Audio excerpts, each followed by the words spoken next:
आज की कहानी है रौनक की। रौनक जिसे बचपन से कुछ कर दिखाने का बड़ा शौक था। हर किसी काम में, हर किसी खेल में या फिर हर किसी म्यूजिकल इंस्ट्रूमेंट में उसके जैसा कोई नहीं था। उसके एरिया में हर कोई मिसाल दिया करता था, रौनक को देखो, रौनक को देखो। और इस रौनक को देखा के चक्कर में उसकी जो बैंड बजी हुई थी वो बस उसे ही पता है। बाहर से वो बहुत ही ज़्यादा स्ट्रिक्ट और पढ़ाकू टाइप का लड़का था, लेकिन अंदर से उसके दिल में एक हमेशा डर बैठा रहता था कि मैं कैसे अपनी पढ़ाई कंप्लीट करूं, कैसे मुझे फर्स्ट आना है। अगर मैं किसी भी कीमत पर 1 नंबर या 0.5 मार्क्स कम लाया तो हो सकता है मेरी रैंकिंग कम हो जाए। और इसी चक्कर में धीरे धीरे उसके दिमाग पे ये डर बैठ सा गया। वो ना किसी दोस्तों से मिलता था, ना कभी मूवीज में जाता था, और मोबाइल फोन को तो वो कोशिश ही नहीं करता था छोड़ने की, सिवाय मम्मी पापा के कॉल के रिसीव करने का। और धीरे धीरे उसने गेम्स भी खेलना बंद कर दिया, क्योंकि उसे लगा कि पढ़ाई के बीच अगर ये सब कुछ आया तो आईआईटी क्रैक करना बहुत ही मुश्किल है। हाँ, उसे आईआईटी में अपनी मंजिल पाने के लिए वो किसी ट्यूशन सेंटर में भर्ती हो गया। और इस आईआईटी के लिए उसने बचपन से सपना देखा था। उसके एक कज़न ने जो खुद आईआईटी से पढ़ाई कंप्लीट करके अमेरिका में जाकर सेटल हो गए, और इस बात से माँ बाप उसे बचपन से ये बात सुनाया करते थे, रौनक बेटा, तुझे भी उनके जैसा बनना है। तुझे पता है ना कितना जानते हैं, कितना मानते हैं लोग उनको। बस, और इसी बात से रौनक ने भी दिमाग में ये बात बिठा ली कि भाई मुझे भी उस भैया जैसा बनना है। अगर मैं कुछ कर दिखा पाया तो ही अपने माँ बाप के सामने मैं उस भैया से भी ज़्यादा अच्छा बेटा बन के दिखा पाऊंगा। फिर क्या था, रौनक ने जब क्लास 9th में एडमिशन ली तब भी से उसने इतना ज़्यादा पढ़ाई स्टार्ट किया कि 12th तक आते आते वो अब आईआईटी के लिए प्रिपेयर्ड होने के लिए एक अच्छे से इंस्टीट्यूट में भी भर्ती हो चुका था। इस ट्यूशन सेंटर में सब कुछ ठीक था। टीचर्स, प्रोफेसर्स, और प्रोफेसर्स इसलिए बताया जाता है क्योंकि प्रोफेसर्स भी यहाँ आके वीकली पढ़ाते थे। रौनक को बहुत ही ज़्यादा पसंद था यहाँ का माहौल। बहुत ही अच्छे स्टूडेंट्स यहाँ आया करते हैं, डिफरेंट स्कूल से भी आते हैं, उनके साथ बात भी हो जाती है। वीकडेज में क्लासेस है तो फिर अच्छा भी होता है कि मतलब पढ़ाई में क्या हो रहा है, क्या नहीं हो रहा है, ये सब भी डिस्कशंस हो जाती है। उसे बस इस 30 स्टूडेंट में से, इन स्पेशल 30 स्टूडेंट्स में से नंबर 1 बन के दिखाना था। और रौनक ने इस बात को अपने दिमाग में इस तरह बिठा लिया कि अब मुझे कुछ भी हो जाए अपने मॉक टेस्ट में भी फर्स्ट आके दिखाना है। लेकिन जब उसने पहला मॉक टेस्ट दिया उसका सपना टूट गया। यहाँ पे उसकी रैंकिंग नंबर 5 पे आई। मॉक टेस्ट का रिजल्ट जब नोटिस बोर्ड पे टंगाया गया तभी उसको पता चला कि उसका नंबर उतना अच्छा नहीं है। उससे भी ज़्यादा अच्छा और 4 लोग निकल गए। उसे बहुत बुरा लगा।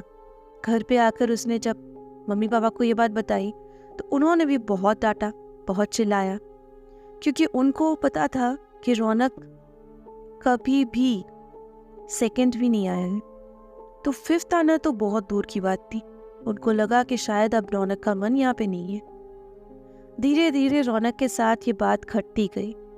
हर मॉक टेस्ट, हर क्लास टेस्ट, हर किसी चीज़ों में वो धीरे धीरे पीछे चला जाता गया। और ये बात उसी इंस्टीट्यूट में से स्टार्ट हुई थी, उसी ट्यूशन सेंटर में से स्टार्ट हुई थी। उसको लगा कि शायद उसे अब इस बात के बारे में जिक्र करना चाहिए अपने प्रोफेसर्स के साथ जो वहाँ पे पढ़ाने आते हैं, ताकि वो लोग उसे हेल्प कर सके कि आखिर प्रॉब्लम किस बात में है। क्या उसके आंसर्स ठीक नहीं है, उसका तरीका सीख नहीं है, कुछ ना कुछ तो गड़बड़ ज़रूर है। और इसी बात से एक दिन क्लासेस के बाद उसने एक सर से बात करना ठीक समझा। सर सर सर मुझे आपसे बहुत ज़रूरी बात करनी है। रौनक भागकर सर के पास गया। प्रणव सर, इस ट्यूशन्स के बहुत ज़्यादा बच्चों को उन्होंने ही आगे बढ़ाकर आईआईटी में चांस दिलवाया है। इनके बारे में बहुत बहुत ज़्यादा चर्चे हैं यहाँ पे, क्योंकि इन्हीं ने ही आज तक यहाँ से बहुत अच्छे स्टूडेंट्स को निकाल के उनके अंदर की खूबियों को बढ़ाया है। आज काफ़ी लोग इनके बारे में बहुत ज़्यादा बातें करते हैं। इनकी एक स्पीच की कीमत इतनी ज़्यादा है कि रौनक को भगवान के मुंह से जैसे वाणी सुनने का मौका मिल जाता है। रौनक जैसे यहाँ बहुत ही है, सर से बात करने की हिम्मत किसी में नहीं, लेकिन रौनक ने आज हिम्मत दिखाई थी। तो सर ने पीछे मुड़कर कहा, यस ओह यस, तुम रौनक हो ना, क्लास में पढ़ते हो। अभी तो क्लास ख़त्म हो चुकी है, तुम घर जा सकते हो। सर मुझे आपसे एक बहुत ज़रूरी बात करनी है। वो बात ये है कि मुझे ये जानना था कि रिसेंटली मेरी रैंकिंग बहुत पीछे जा रही है। मेरे नंबर्स बहुत कम आ रहे हैं। सर आप प्लीज़ मुझे रीज़न बताएंगे। रीज़न्स क्या हो सकते हैं? तुम अपने आंसर पेपर अच्छे से देख लो, वहाँ पे मैंने लिखा है कहाँ किसको क्या प्रॉब्लम है, और इस प्रॉब्लम्स को मैंने पहले भी सॉल्व किया है। ठीक है, कोई बात नहीं। अगर मॉक टेस्ट के बारे में तुम्हें कुछ और जानना है तो अपने दोस्तों से जिक्र करो। सर मुझे आपसे ही जानना है, और अगर आप मुझे क्लासेस के बाद ज़रा और टाइम देंगे तो रियली बहुत अच्छा होगा। क्लासेस के बाद? You mean after 6 PM? जी सर, 6 बजे के बाद। बस 1 या 2 घंटे में एक्स्ट्रा क्लास मिल जाए तो सब प्रॉब्लम्स क्लियर हो जाएंगी। मुझे लगता है सर मेरी आंसर सॉल्विंग में कुछ प्रॉब्लम है। आप प्लीज़ ज़रा हेल्प कर दीजिए। I am really sorry. मैं तुम्हें इस बारे में कोई मदद नहीं कर सकता, सर ने गुस्से में आकर कहा। मगर क्यों सर?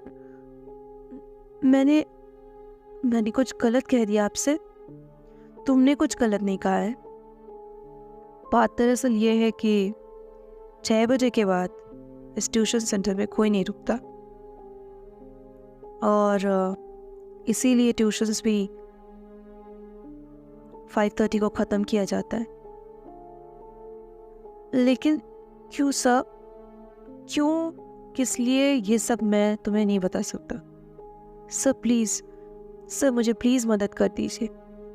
रौनक के बहुत कहने के बाद सर ने उससे कहा, देखो बेटा, मैं तुम्हें 6 बजे से पहले ही सॉल्व कर दूंगा, लेकिन 6 बजे के बाद मैं खुद यहाँ नहीं रुक सकता, क्योंकि मेरे साथ यहाँ कुछ घट चुकी है।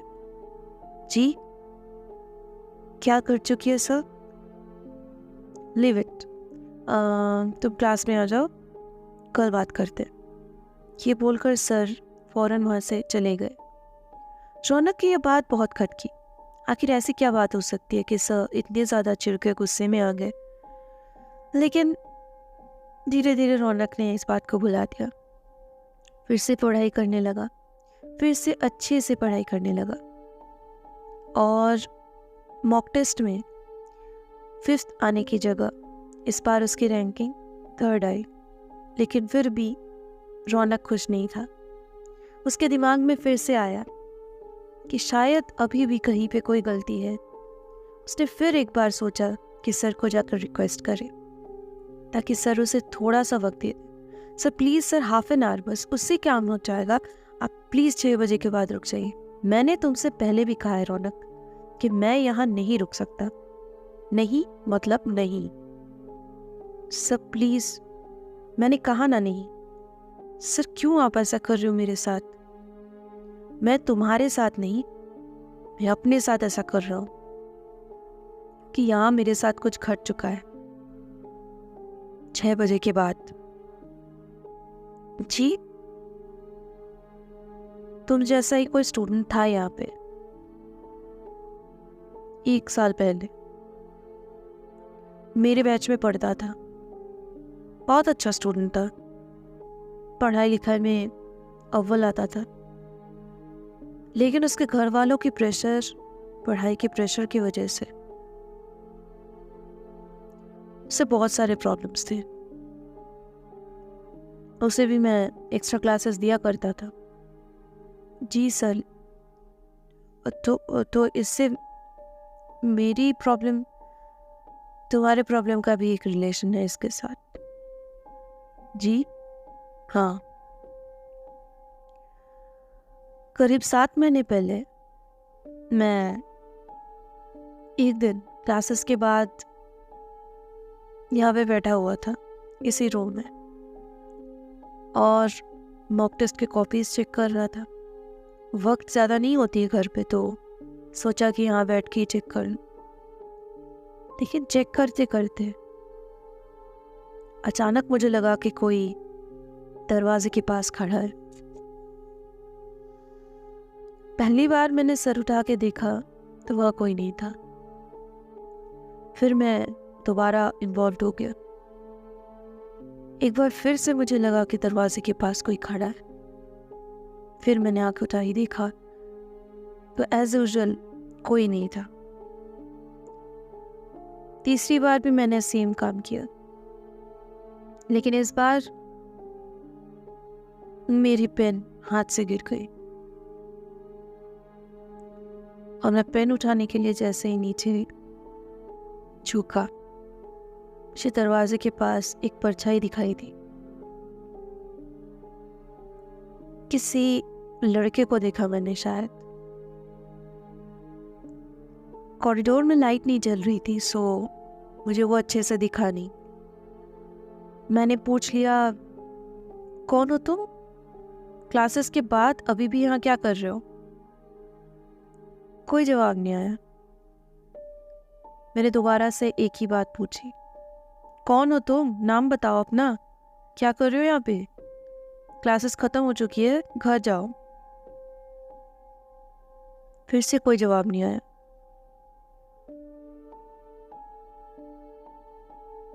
उसके बाद मैंने सोचा कि शायद उसे कुछ कहना हो मुझसे। मैंने पूछा, बोलो कौन हो तुम? क्या जानना है? कुछ बोलना है? वो स्टूडेंट धीरे धीरे दरवाजे से हट गया। मुझे बहुत अजीब लगा। मैं खड़ा हुआ और उसके पीछे पीछे जाने लगा, कि जैसे ही दरवाजे के बाहर आया मुझे कोई नहीं दिखा। मैंने पूरा इधर उधर देखा, हर रूम तो लॉक किया हुआ है। कॉरिडोर बहुत दूर तक, कोई भी नहीं था कॉरिडोर में। स्ट्रेंज, बहुत ज़्यादा स्ट्रेंज था वो। मैं दोबारा आके कमरे में बैठ गया, कॉपीज चेक कर रहा था। फिर से एक और बार मुझे लगा कि दरवाजे के पास कोई खड़ा है। फिर से मैंने देखा तो शायद वही लड़का खड़ा था। इस बार मैं कुछ बोला ही नहीं। वो लड़का बस खड़ा ही रह गया। क्या देख रहा था वो मुझ में, मुझे कुछ नहीं पता।